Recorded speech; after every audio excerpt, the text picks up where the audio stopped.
Hello,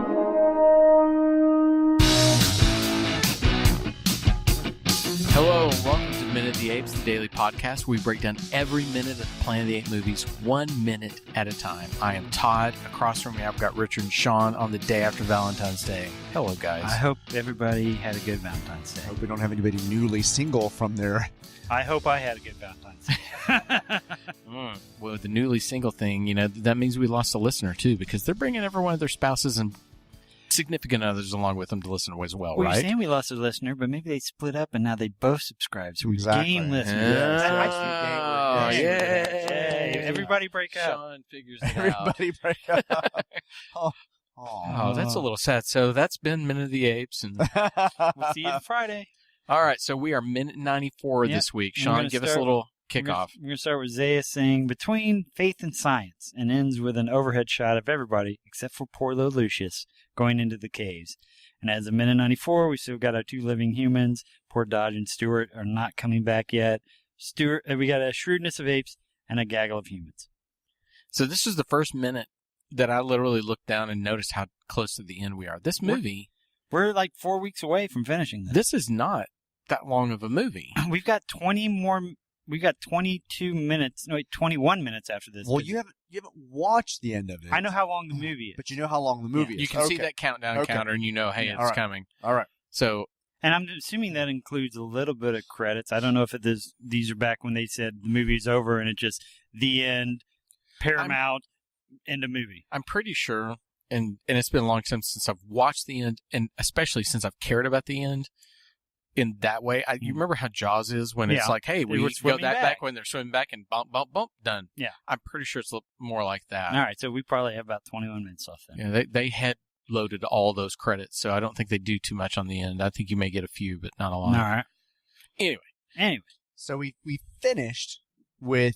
Finish our sentence, with Zaya saying there is no contradiction between faith and science, true science. Okay, yeah. True science. If people start bringing up fake science and fake news, I'm out of this movie. Just telling you that right now. I'm donezo. Well, as you say that, I'm sorry. I had the moment of young Frankenstein. It's true. So it's true science. It's true science. We're finally getting answers, though. We get a little bit of Zaius pulling back a curtain from his machinations. I find it interesting that he's willing to divulge these things again, because why is he willing to have this banter with Taylor at this point? Right. Why isn't he just basically holding up an ape middle finger and right there? Well, we don't know how much Zira and Cornelius, what their religious beliefs are, how devoted they are to this true science and true faith kind of thing. Well, they did seem to kind of not want to contradict anything related to the scrolls. Right. Yeah. So, they did show some hesitation to want to. They're so excited about their discoveries, but they don't seem to necessarily want to fly in the face of whatever the religious beliefs are. Sorry, I was looking at something, and as you said, the Sacred Scrolls, this is also the first time we find out that they're 1,200 years old. Yeah, I have that down here. The Sacred Scrolls were written 1,200 years ago, and that's not very long. So from our terms, it's not even Bible old. It's 817 A.D. So that's Charlemagne is the king of France, and the first Hawaiian settlers arrived. Holy crap, you do impressive research. I do a little research when it's necessary, yeah. So, it's not that old, even though it's 1,200 years old. I thought the same thing. But we have Mormons, and those are 1800s, and they're very devoted to those scriptures. True. So Zaya says true science, and Taylor says, "Are you willing to put that statement to a test?" So Taylor, I guess, is referencing he thinks the cave has something to prove. Mm-hmm. Taylor is now backing up Cornelius and Zira. Cornelius says, "Taylor, I'd much rather you," gets cut off by Taylor, who says, "No, you saved me from this fanatic." Fanatic is typically associated with a religious, yeah. Right?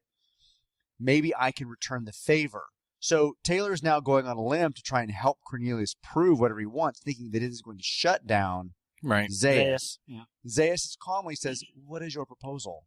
And then I have no idea why Taylor says, "When were those scrolls written? What does that matter? Now, when we get into the future minutes, we can talk about what Cornelius says, but this setup sounds like something the writers wanted to do as opposed to, unless Taylor and Cornelius had some long conversation about the dig on the ride over that we did not know. It is such a setup for the world building of how you're going to explain the end. That's all I'm going to say. Because in the next minute, there's more to this.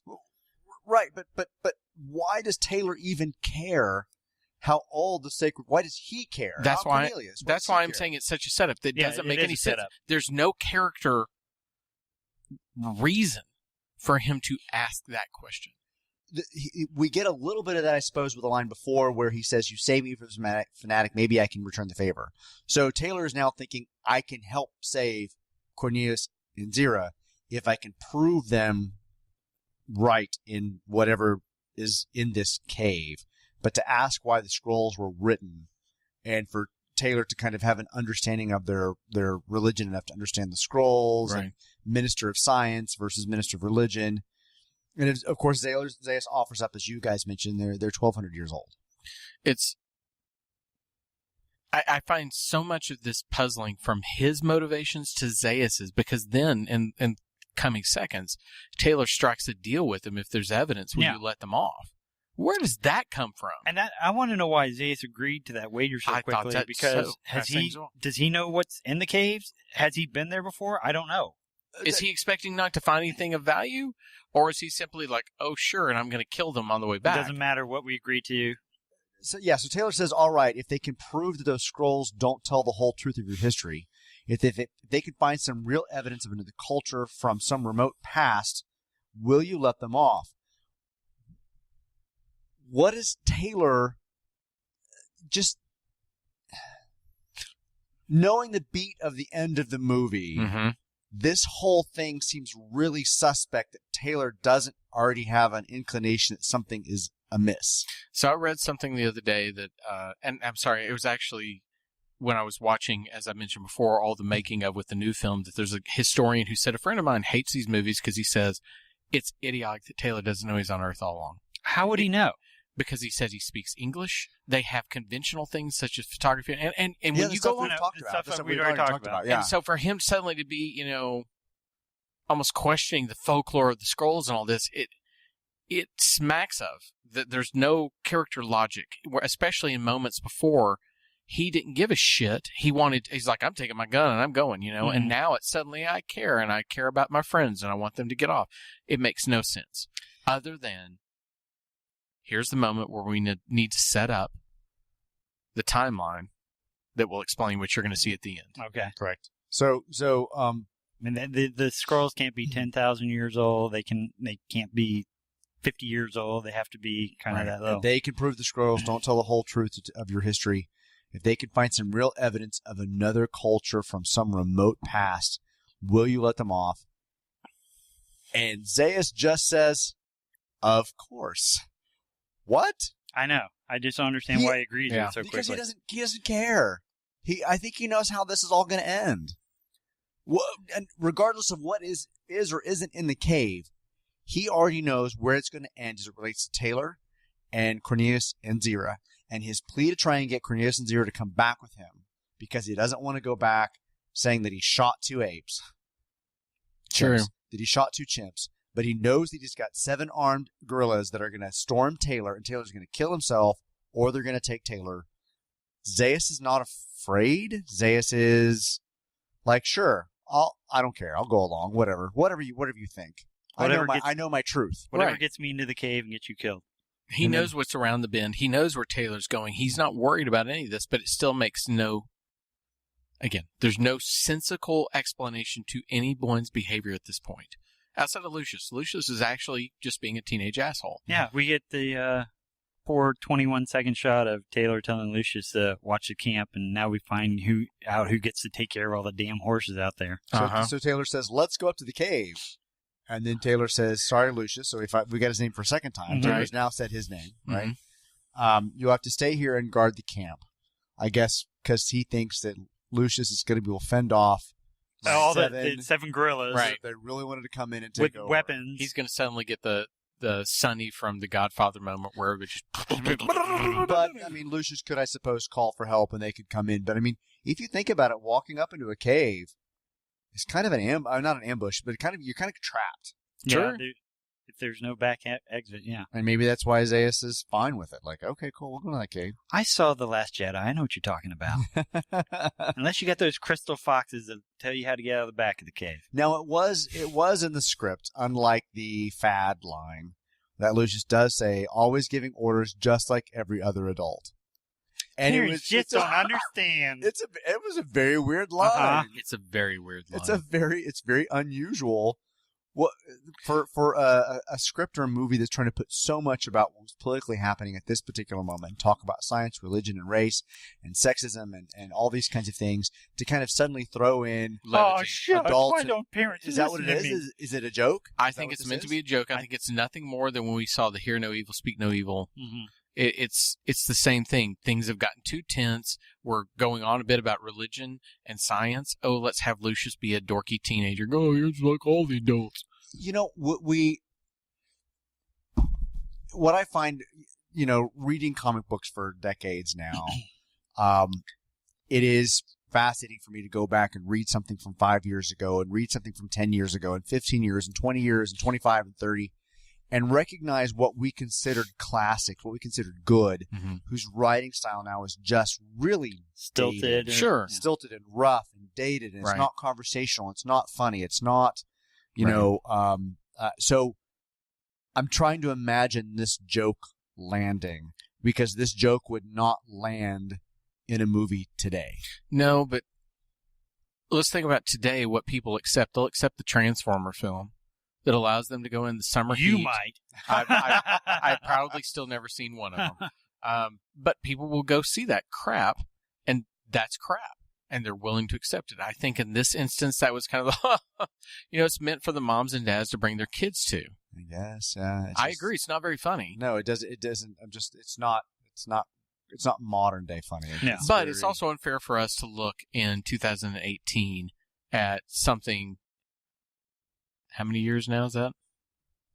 50 years. 59? Good Lord.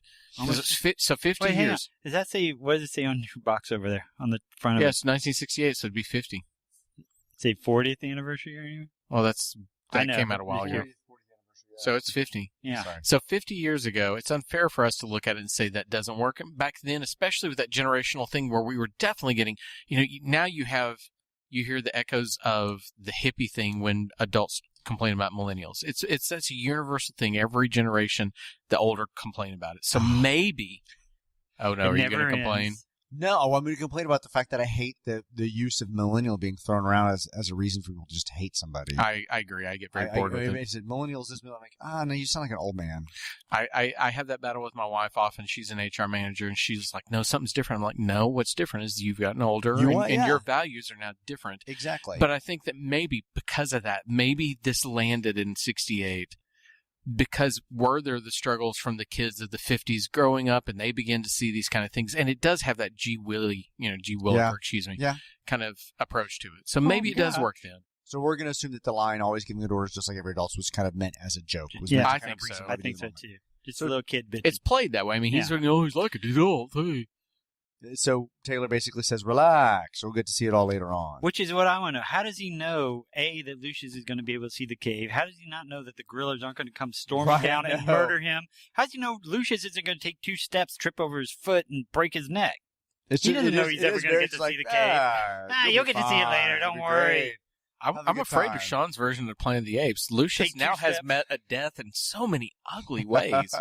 So he trips, breaks his neck, and while he's slowly spasming and dying, the apes come over and shoot him to death. I didn't get to see the inside of the cave. But the cave. So we're coming to the end of this minute, and the fact that Cornelius has said very little. Zira said nothing. Oh, no, I guess Cornelius put his defense in there about the artifacts. No, wait, that's right. That's a minute before. That's a minute after. They're almost So- removed from these minutes. Yeah, Cornelius says, Taylor, I'd much rather you Because it's than 20 nothing. seconds. So it's basically Zaius and Taylor going back and forth. And we leave with them basically Zaius agreeing to go in the cave and Lucius standing outside. Yeah, because a third of the